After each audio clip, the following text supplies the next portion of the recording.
BJP की जो जीत हुई है वो इसलिए जीत हुई है क्योंकि जनहित कल्याणकारी नीतियां बीजेपी ने लागू करी। चाहे किसान भाई हों, किसान भाइयों के लिए वो काम करे जो आज तक जो है हरियाणा के अंदर कभी हुए नहीं है। तो ये भाजपा सरकार को तो सलाम करना चाहिए, बार बार करना चाहिए कि 24 फसलों के ऊपर जो है जिस तरह से एमएसपी दी गई है, बोनस दिया गया है और इतनी सारी सुविधाएं जो हैं किसान भाइयों के लिए करी गई हैं, और आने वाले समय में जहां थोड़ी बहुत जो कमियां रह रही हैं उनको भी हम पूरा करेंगे।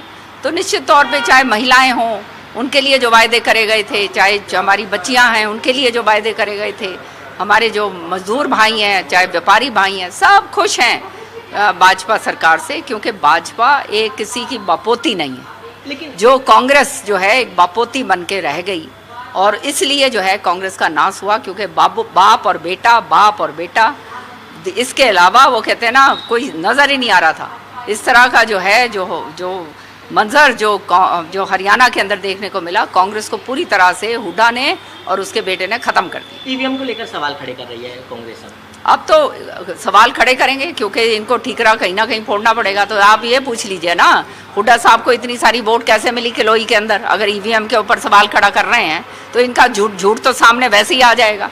तो ये तो जो है खाली वो कहते हैं ना वो अंगूर खट्टे हैं वाली बात, वो वाली कहानी बन गई है। तो अब कुछ ना कुछ तो करना है, क्योंकि सब जानते हैं कि इसके लिए केवल और केवल बाप और बेटा रिस्पॉन्सिबल हैं। वो किस तरह से जो है इसको डिफ्लेक्ट करा जाए, तो जब डिफ्लेक्शन करना होता है तो ईवीएम सबसे कन्वीनियंट बात होती है।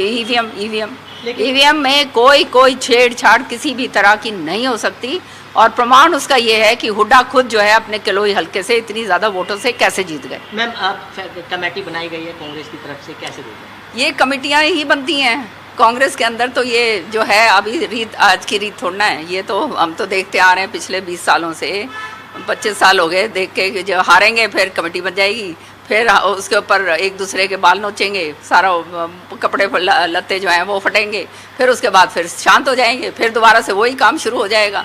तो ये जो है ये कमेटियाँ इनकी बनती रहेंगी। बात ये है जिम्मेदारी ना लेनी पड़े, इसलिए ये कमेटियाँ बनती हैं। सुरुचि चौधरी मंत्रिमंडल में शामिल हो, क्षेत्र हल्के का क्षेत्र का विकास हो। देखो, क्षेत्र का विकास, चहुमुखी विकास पहले भी बहुत करवाया है, वो क्षेत्र के लोग जानते हैं। और आने वाले समय में अब भाजपा में चुनाव जो है जीत के अच्छी बहुमत से जीत कर आई है, तो लोगों को अपेक्षाएं हैं और मुझे पूरी आशा है कि जिस तरह से काम करती है श्रुति, सांसद रहते हुए भी बहुत काम करा था, तो जो है पूरी तरह से दबा के काम करेगी और जनता का हित आगे रखेगी।